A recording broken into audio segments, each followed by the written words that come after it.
दशानन, यदि ये सब योद्धा भी परास्त होकर आ गए तब तुम किसे भेजोगे? क्योंकि जम्बूमाली जैसा महाशक्तिशाली योद्धा को जिसने यहां फेंक दिया हो, वो क्या नहीं कर सकता है। मुझे संदेह है तुम्हारे योद्धाओं की सफलता पर। माते आप तो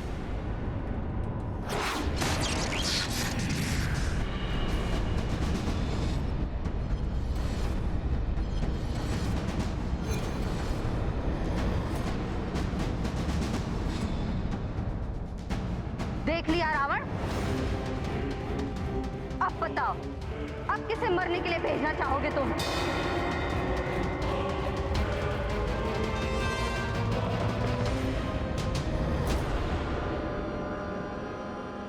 मैं जाऊंगा वहां।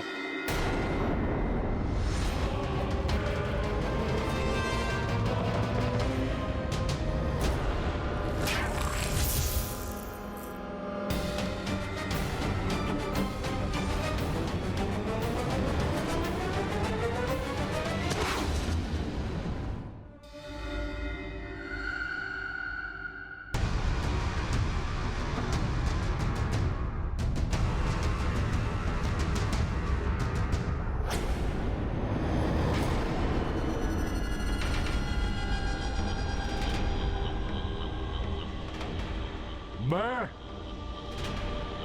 आपका कनिष्ठ पुत्र अक्ष कुमार, मैं वहां जाऊंगा उस धूर्त वानर को दंड देने के लिए।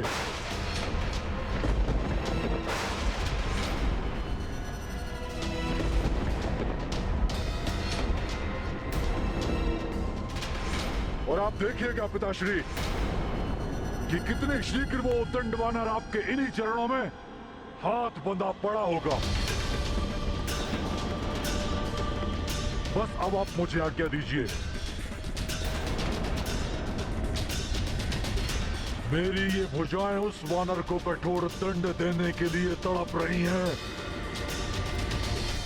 रावण, तुम्हारे प्रहरी भट्ट मारे जा चुके हैं। तुम महाभट्ट हो, महायोद्धा हो, किंतु मैं तुम्हें वहां नहीं जाने दूंगी।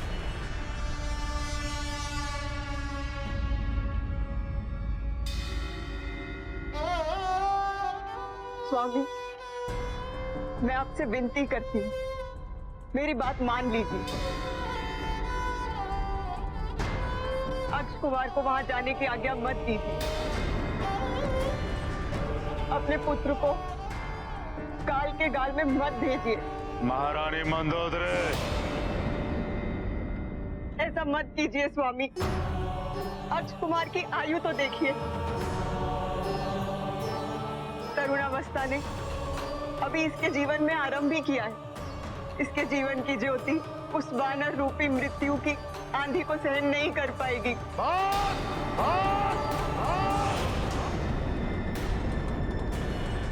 महारानी मंदोदरी, अनेक वीर रक्ष योद्धाओं को जन्म देने के पश्चात ही आप अपने पुत्र को कायरता का पाठ पढ़ा रही हैं। शोभा नहीं देता है आपको।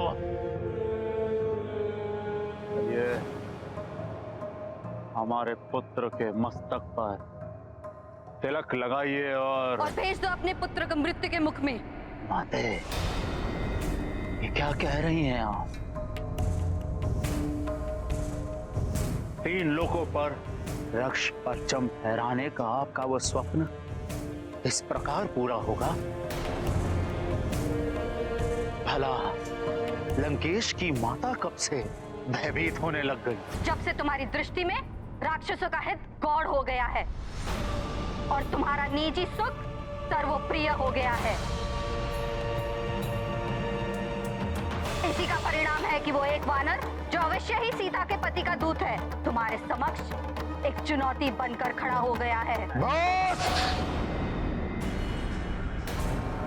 वन वन भटकने वाला वो साधारण नर, उसकी सहायता भला ये महाबली मायावी वानर क्यों करेगा? उसे अवश्य ही देवताओं ने भेजा है। इसे बंदी बनाकर दंडित करना ही होगा।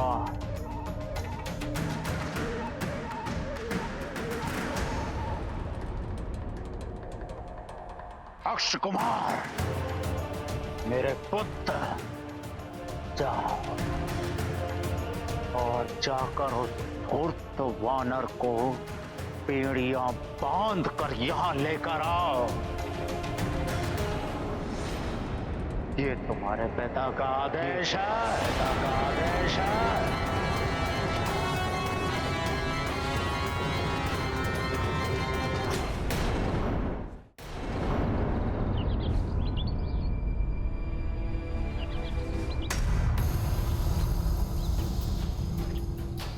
क्या हुआ त्रिजटा? तुमने फिर से कोई स्वप्न देखा क्या?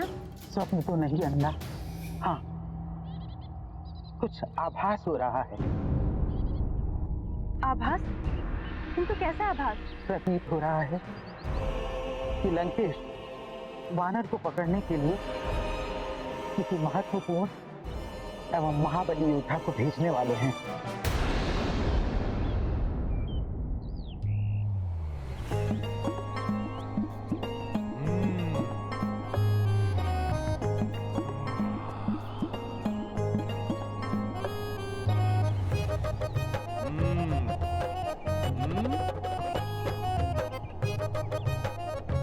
जब तक कोई और महाभट योद्धा ना आए तब तक क्यों ना इन रसीले फलों को खाकर मैं अपनी क्षुधा ही शांत कर लूं।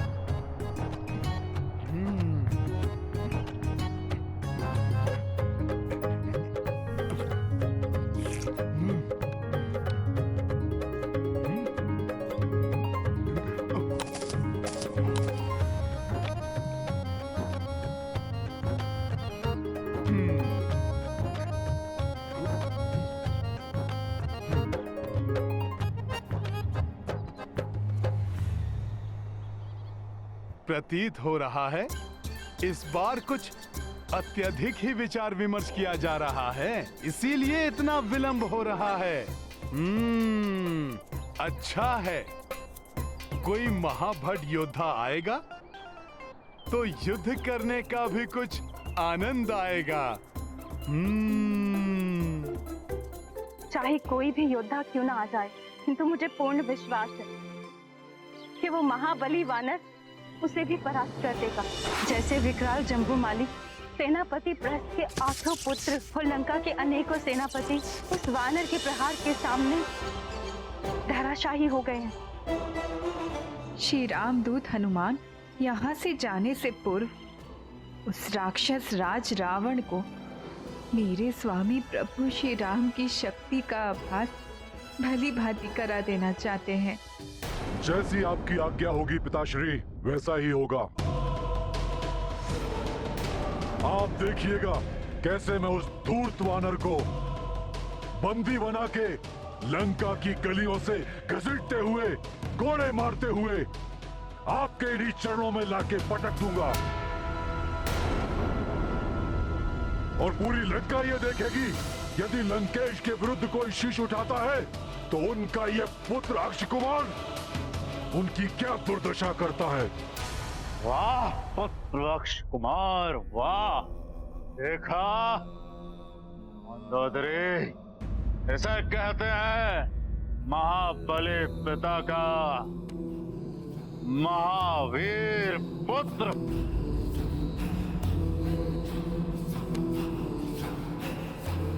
अब आप भी वीर माता बन जाएं, तिलक लगाएं हमारे पुत्र को।